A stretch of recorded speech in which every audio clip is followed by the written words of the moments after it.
as well. Also, here's some notes for the transfer portal. Our first guest was in the transfer portal. He's now headed to Georgia Tech. They were 7-3 his freshman year. Oh, okay. Is that his COVID year? Haynes King is committed to transferring to Georgia Tech. I like this for him. I like Brent Key. And that the way that they played after Brent Key took over at Georgia Tech should make Tech fans feel, at least optimistic about the future. They, Jeff Sims got hurt. Zach Pyron got hurt. There's another quarterback whose name I forget, but Haynes King is going to have a great opportunity to go there and win the job. And really, there's nowhere to go for Georgia Tech but up for the most part. And I like this for him. I think this is a nice move. We're going to pretty much say we like every move that's made. I feel like with these transfers, and it's cool. We'll see. I'm not going to be like, this is a great fit and blah, blah, blah. I really have no idea. They're obviously in transition, and we just saw Jeff Sims head out the door. Let's be honest, guys. Last time we saw Haynes King, it was not good. Yeah. He's surrounded by 4- and 5-star talent, and, A&M as a whole had a lot of really talented players, and particularly on offense, couldn't really scrape anything together outside of Devin Achane and Muhammad to some lesser extent, or to, fewer and far between, but to some extent him as well.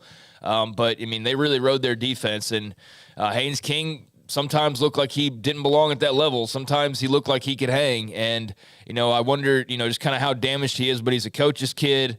I know he comes from a tough pedigree, and I'm sure, he'll be fine and have cleared the slate and be ready to go with a new opportunity. But that was not necessarily a place I was eyeing for him or really thinking too much about. Quite frankly, I wasn't really thinking too much about him. Kind of in general, he sort of got lost in the overall quarterback shuffle.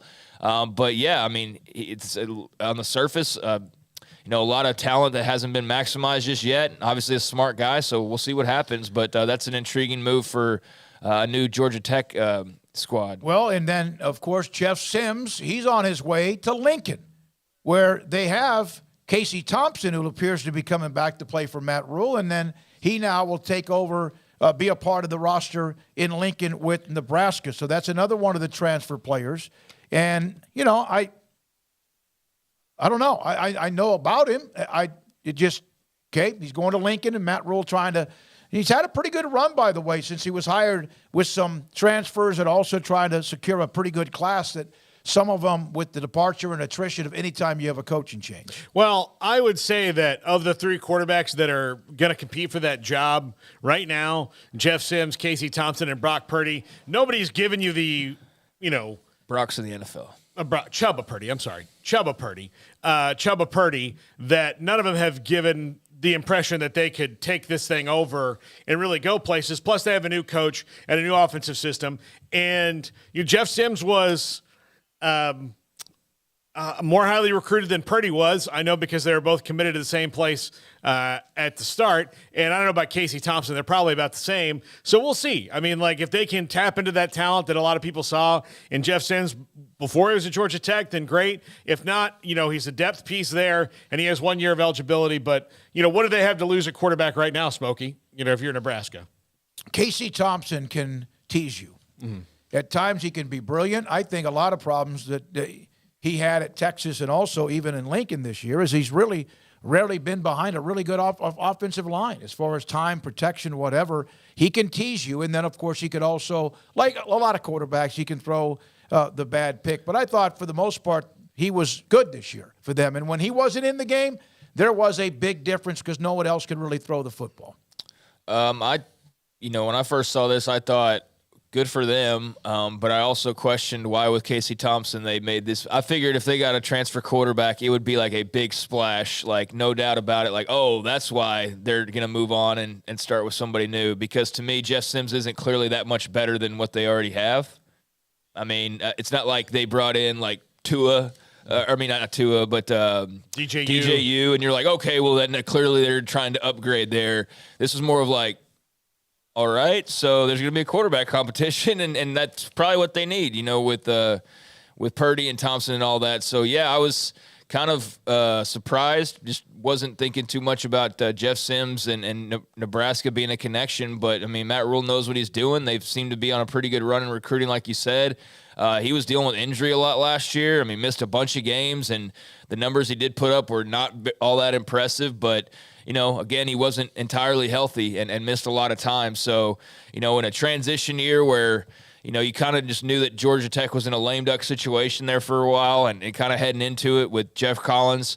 There was a lot of moving pieces and a lot that wasn't necessarily going in their way, you know, especially with Jeff Sims. So you give him a sturdy coaching, you know, staff and give him a new start and give him hopefully some health. And, you know, he's obviously got some talent, so it'll make for an interesting quarterback competition. But, yeah, I don't think that it's like, oh, well, there's Nebraska's starting quarterback next year, which is just what's kind of puzzling because if you bring in a guy, you would typically, through the portal, think that it's going to be the guy, right? So when I saw that, knowing Casey Thompson and to a lesser extent Purdy was there, I was just like, okay, that's interesting. Somebody's obviously not going to play a lot, so that's curious, but, you know, that'll make for a competitive room. Well, and I would think this after spring, you know, somebody's going to leave out of those three. And like, if you're Chubba Purdy and you don't win the job again, you know, is he the guy who jumps in the portal? Then you kind of guard yourself. Plus, let's face it, the news that Nebraska was concerned about at quarterback this week was a legacy player who's the nephew of their offensive line coach and the son of a great that is the number one player available for 2024. Yeah, the only thing is if you're Jeff Sims, you're going to go do that whole thing where you don't win the job in spring and then transfer again before ever having played, you know, like that. Casey Thompson's already transferred. So, I mean, that's going to be an interesting room to watch. But, yeah, I mean, Dominic Raiola, that news over the weekend, I mean, for the down the line, you know, obviously that's not going to matter. Long way to go. Yeah, that's not going to matter next year in any way. But down the line, that was potentially some massive news for them, but long way to go, like you said. But, yeah, interesting that Jeff Sims is making that move. All right. Also, let's get to a couple of others, and then Haynes King will join us in a second. Here's a name that I saw up on the boards in Sikkim365.com. Wide receiver Jack Besh from LSU. There were thoughts that Baylor was in that conversation. He makes the commitment to go and play for TCU. There's a good chance they get Chris Marshall, who's from A&M as well. And they also got JoJo Earl from Alabama this weekend. So they're losing Quentin Johnston. You know that at TCU. So they've got to make up for that somehow. And JoJo Earl is a five-star player recruited by Alabama just a year ago. And Besh is a pretty well thought-of player from LSU who's probably more of a, I don't want to say a possession guy, but maybe a little bit more, you know, not like break the whole game wide open like Quentin Johnston is. So, but they're replacing some talent there. TCU's, you know, again, ride the hot streak. Get as many guys as you can right now while people are excited to come to Fort Worth. Yeah, that Craig, we saw a little bit of that name. And of course, Baylor needs wide receivers. And so that would have been a nice hit. They didn't get him.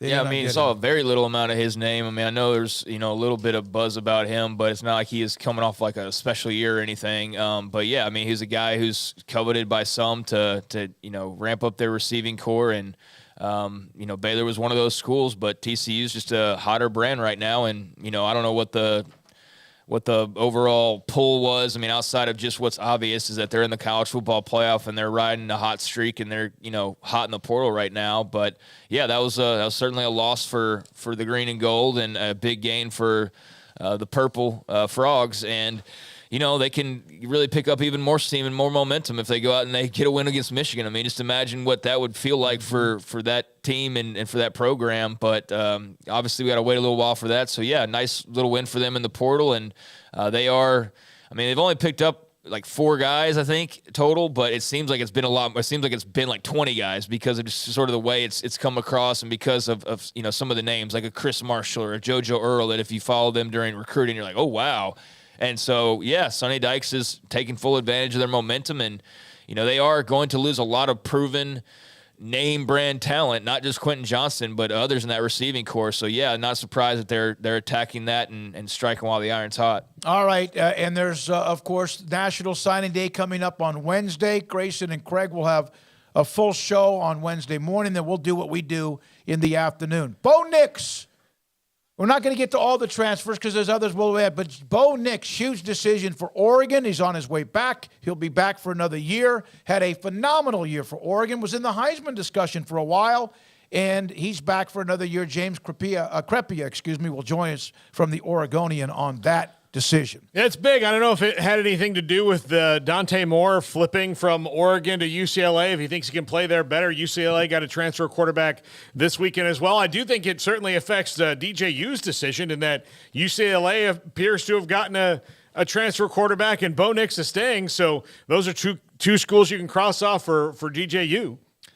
Yeah, Bo Nix, that's not surprising. I think that, we were doing some top fives and whatnot, and, Oregon will get mentioned as like, is Bo Nix transferring? Because that's going to matter on, who ends up going there or who could potentially eye Oregon. And sure enough, he's not. After, a tremendous year up in Eugene, really shook a lot of the Auburn demons off and really found himself playing at a high level and playing well. And so, to see him run it back, as much as I was just talking about that a few minutes ago with Doug, and I actually do think it's cool to see Nix do it because, there is the feeling of there's more to squeeze out there in Eugene. So, yeah, big time decision for the Ducks. Obviously, losing Dante Moore was big as well. I mean, that's a top 3, top 5 player, depending on where you look as far as the rankings go.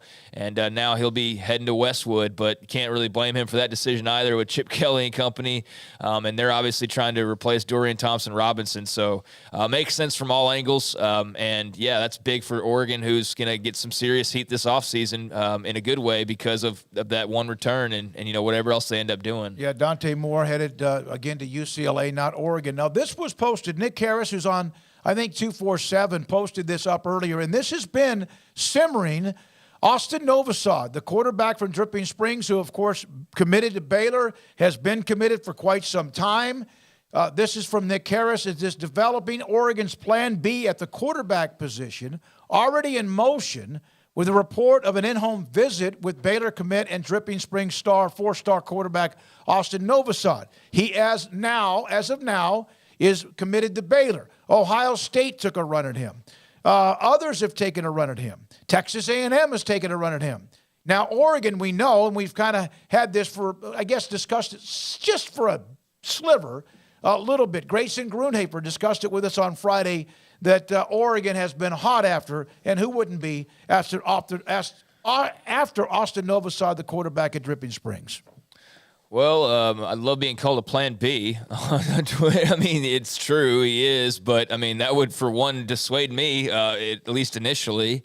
But then again, I don't know what kind of NIL monies Oregon's offering or, what kind of dreams he has, but very clearly the plan B, and if not more distant than that, whereas with Baylor, he's been plan A this entire cycle. I mean, the entire cycle, he's basically been their plan A. And I say basically only because I don't know if there was maybe a guy in like the first week of the season of recruiting that they were on a little bit hotter, but basically he's been the guy the entire time.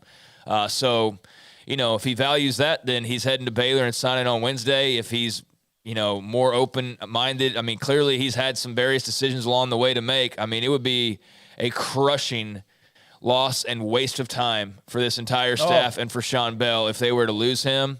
Caught word of this a little bit, last week, and didn't emphasize it too much because there's a lot of moving parts. But, yeah, I mean, that's why I'm glad signing day is coming up on Wednesday, just to have some finality on certain stories and certain loose ends. And this is probably number 1, 2, and 3. I'm so sick of hearing about it at this point. I really am. And it's no disrespect, but I'm just so tired of the roller coaster that let me off of it on Wednesday, and wherever he goes, fine. But, man, I'm done with it. I'll just give an example of why plan B is bad and then saying it is bad.